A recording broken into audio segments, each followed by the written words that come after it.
विस्तार से बताया, लेकिन मैं पिछले 3 दिनों से मुझे सर्वाधिक सवाल 3 चीजों पर मिले हैं।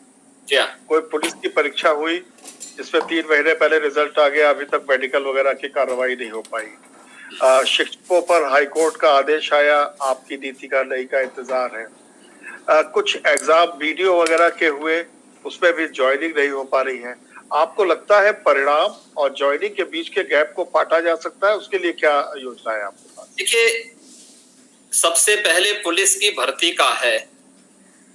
हम लोगों ने पिछले 3 वर्ष में 1,37,000 पुलिस की भर्ती को सफलतापूर्वक संपन्न किया है और पुलिस की भर्ती की इस कार्रवाई को हम सफलतापूर्वक संपन्न करने में इसलिए सफल हुए क्योंकि हमारे पास तो प्रदेश में कुल पुलिस ट्रेनिंग स्कूलों की क्षमता 6,000 की थी।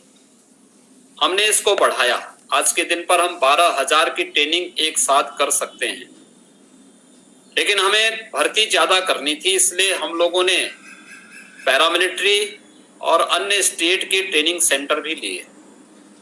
आज के दिन पर सभी पैरामिलिट्री और अन्य स्टेट की ट्रेनिंग सेंटर में उनके भी अपने रिक्रूट की ट्रेनिंग की कार्रवाई चल रही, इसलिए हम अपने जो नए रिक्रूट हमारे आए, इन लोगों की ट्रेनिंग के लिए हमें सेंटर में उपलब्ध होने के कारण इनको वेटिंग में भी रखा गया है और जैसे ये ट्रेनिंग की कार्रवाई हमारी संपन्न होती है तो हम इनका मेडिकल करा करके इन्हें फिर ट्रेनिंग की सुविधा के लिए उपलब्ध कराएंगे। क्योंकि एक कार्रवाई यहाँ पे एक तो हमने इसको किया है, दूसरा शिक्षकों की भर्ती का जो व्यवस्था है।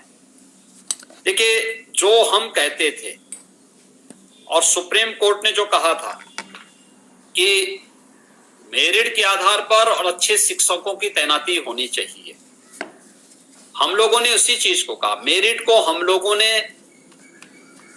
जो जनरल मेरिट थी वो 65% तक लेके गए और रिजर्व कैटेगरी को 60% का हम लोगों ने दिया।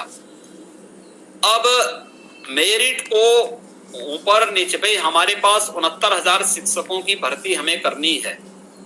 69,000 शिक्षकों की भर्ती की प्रक्रिया को पूरा करने के लिए पहली बार हमने वांट निकाली थी, तो उसमें केवल 1,05,000 लोगों ने आवेदन किया।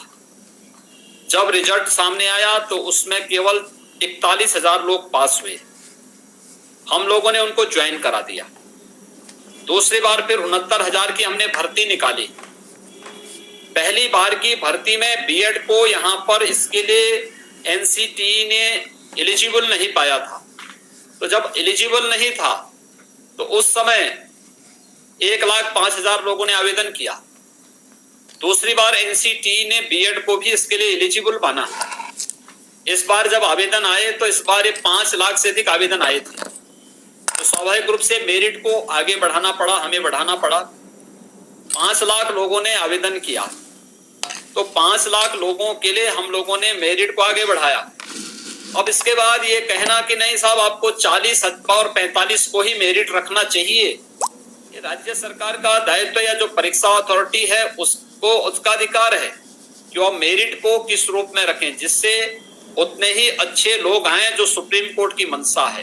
अंततः हाई कोर्ट की डिवीजन बेंच ने प्रदेश सरकार के निर्णय को सही माना और सही मानने के बाद मुझे नहीं लगता था कि उसके बाद किसी प्रकार की वो चीजें आनी चाहिए, लेकिन ये प्रक्रिया काउंसलिंग की प्रक्रिया जब आगे बढ़ती फिर से उसको स्टे किया गया है।